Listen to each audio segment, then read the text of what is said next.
Niki bareng matur sakedhik dene kongidah utawa faedahipun salat subuh.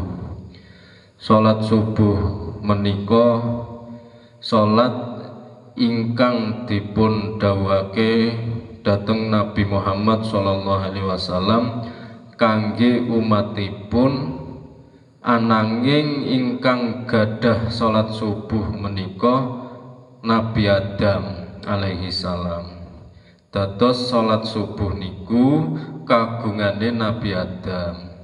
Salate kalih rakaat kongidahe utawa faedahe namung kangge nyuwun ngapura jasad lan nyawa urip kula lan panjenengan.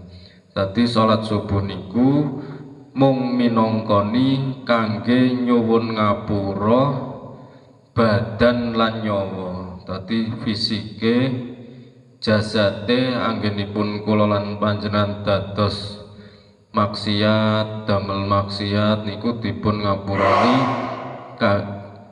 kanthi nglampahi salat subuh. Ruhipun kula lan jenengan anggenipun maksiat riyen wonten alam Lauhul Mahfud utawa saderenge turun wonten alam donya nggih sampun maksiat. Niki dipun ngapurani kanthi nglampahi salat subuh. Dadi intine salat subuh niku mung minangkani kangge nyuwun ngapura badan lan nyawa urip kula lan panjenengan ingkang kagungan Nabi Adam. Mula wonten hikam dipun jelasake ibadahe kula lan jenengan, salatipun kula lan jenengan kok ngarep-ngarep swarga niku mboten sae, sebab uripe wonten alam dunya mung sakedhap, ning urip wonten alam kelanggengan niku sak lawase lawas. Dadi wong mlebet swarga sak lawase lawas uripe mung 60 utawa 70 tahun. Niki nek ngibadahe ngarep-arep swarga kirang sae. Lajeng kepripun ngibadahe niku dipun niati kanthi ikhlas, pasrahake dhateng Gusti Allah, monggo Gusti Allah ingkang langkung pirsa ajeng dipun wales kangge napa. Lah dipun wales kepripun niku hake Gusti Allah. Pun estu nglampahi salat mawon ampun ngantos gadah penjalukan napa-napa.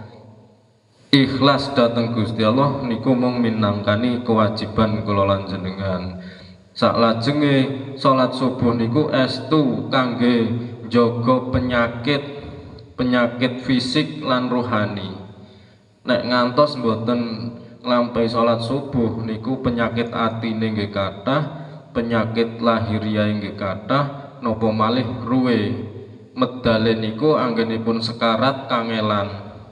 Mula kula lan jenengan monggo sareng-sareng dipun dandani, dipun dandosi anggenipun nglampahi salat subuh nek saged nggih kanthi berjamaah supados napa anggenipun sakaratul maut niku pun estu mboten ngalami kesusahan, mboten ngalami rekoso. Muga-muga kula lan jenengan dipun takdir dhateng Gusti Allah saged nglampahi sedaya dawuh-dawuhipun Gusti Allah kanthi ridha, kanthi ikhlas. Allahumma amin. Wallahu yaqdi bi ibadi wa firah liwalahu fi darajatil akhirah. Assalamualaikum warahmatullahi wabarakatuh.